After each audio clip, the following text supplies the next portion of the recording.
The other day I noticed a posting in a Facebook group for homeschoolers. It was similar to other posts I've seen. A homeschool mom has just begun homeschooling and is frustrated with how it's going.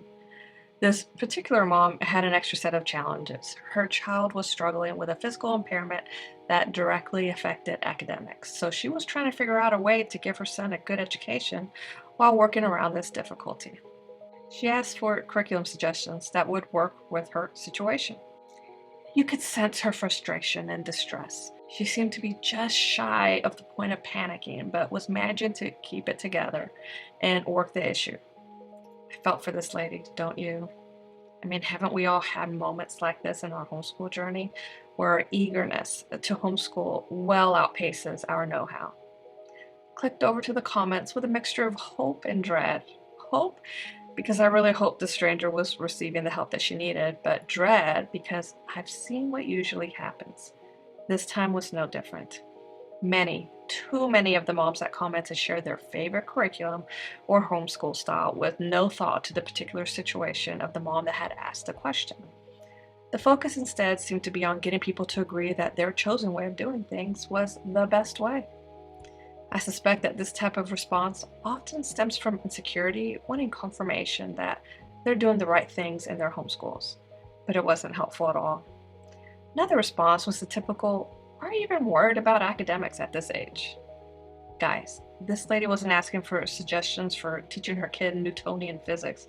She wasn't trying to get a kindergartner into college. She was asking for curriculum suggestions for a core subject for a student that's about to enter middle school. A very reasonable request.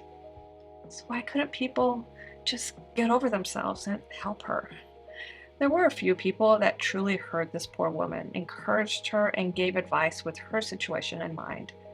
I tried to do the same, and I hope that these more helpful comments rose above the noise of "do it like me" or "why are you so worried?" Because there is no one-size-fits-all way to homeschool.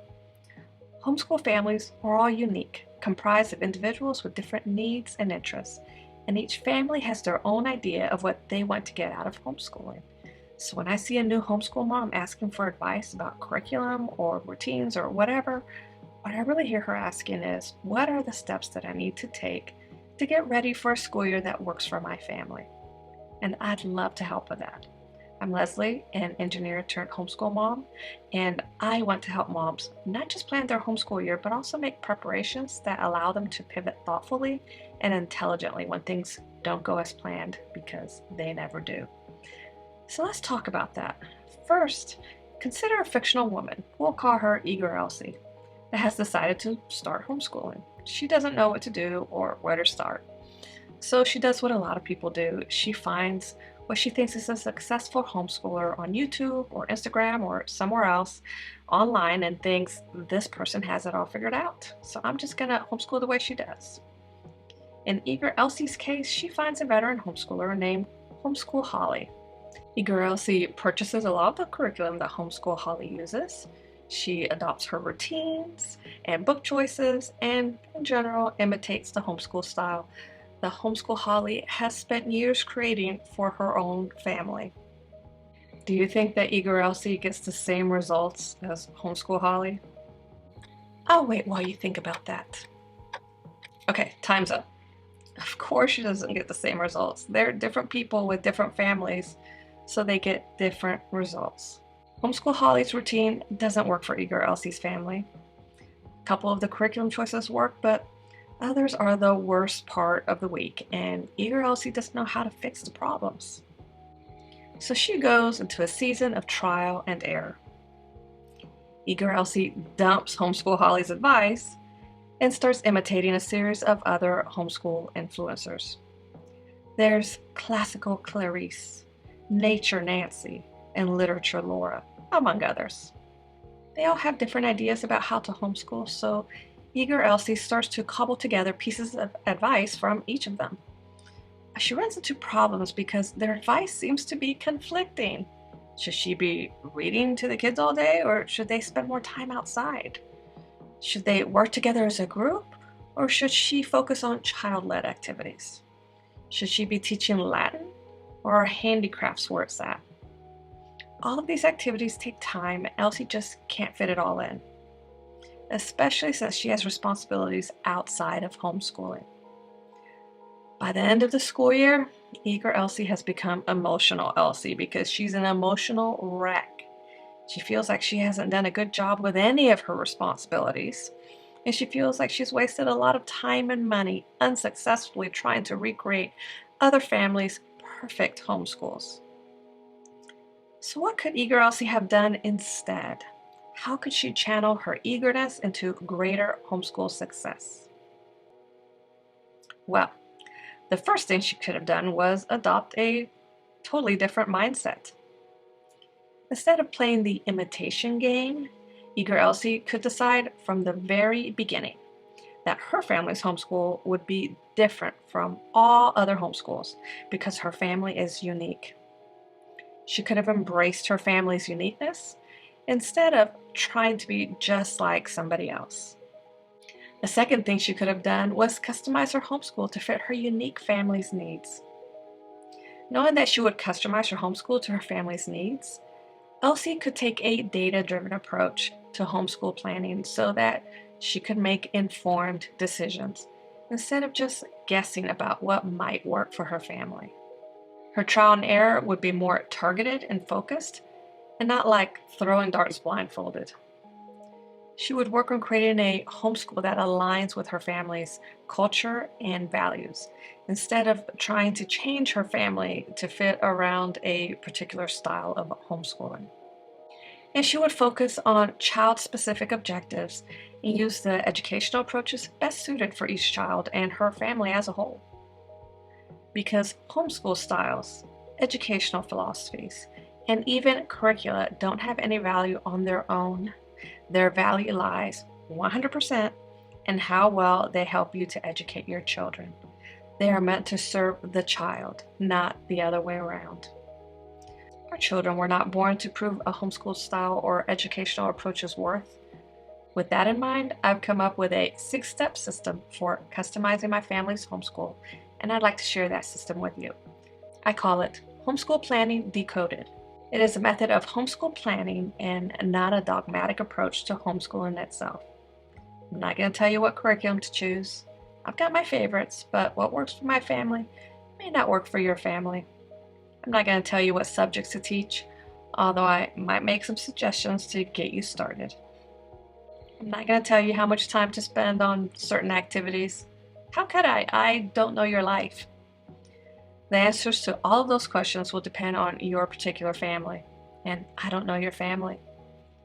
Don't believe anyone that tells you that they know exactly how your homeschool should function if they haven't taken the time to get to know your family. The HPD method is about giving you a framework or roadmap for homeschool planning and organizing so that you can customize your homeschool to your family's needs and preferences. I use the acronym DECODE to describe the 6 steps of the HPD method. So let's start with the first step, the first D in DECODE. This D represents define family needs. This step is key to customizing a homeschool that works for your family specifically. During this step, you'll create a family focus statement to serve as your guidepost as you make decisions. You'll determine what's required of you legally in order to homeschool your kids, so that if the popos show up at your door, you've got your ducks in a row, at least when it comes to homeschooling. You'll evaluate what exactly grabs your kids' attention, as well as any special areas of love or hate. You'll define academic objectives for each of your kids, and you'll come up with drafts for yearly, weekly, and daily routines.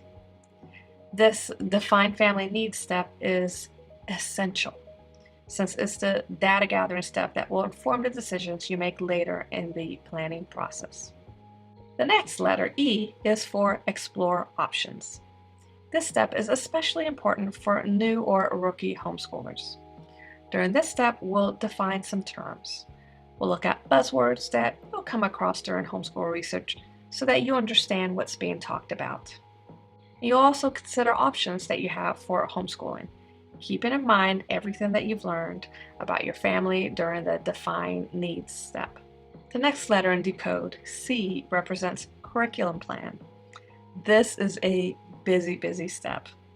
You'll make final curriculum choices for each of your kids. You'll sign up or register for classes or co-ops.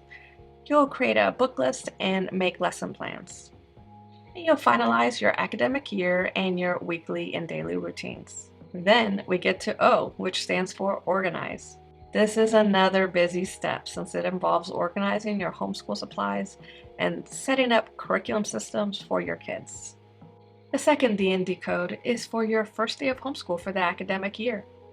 We come up with a modified routine for the first day of school and plan celebratory and festive activities that get our kids in a positive frame of mind.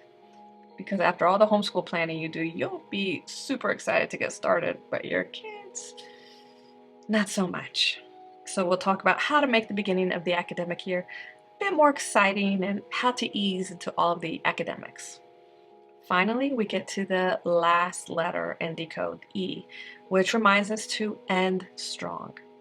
During this step, we take what we've learned so far about this current round of planning activities and set ourselves up for the next round of planning. But most importantly, we come up with a backup plan for when things don't go as planned. Those 6 steps sound simple enough, right? Of course, the devil is in the details, so I'll walk you through these steps in the following videos. We'll talk about the sub-steps that you'll need to take during the 6 larger steps to create a customized homeschool. You can access all of the videos that walk you through these steps right now at the link below. You'll also find a link to the Homeschool Planning Decoded Starter Kit, which contains all manner of worksheets that will help you in the planning process, as well as helpful resources for your homeschool, like reading progress charts, binder covers, and an attendance register, and a whole lot more.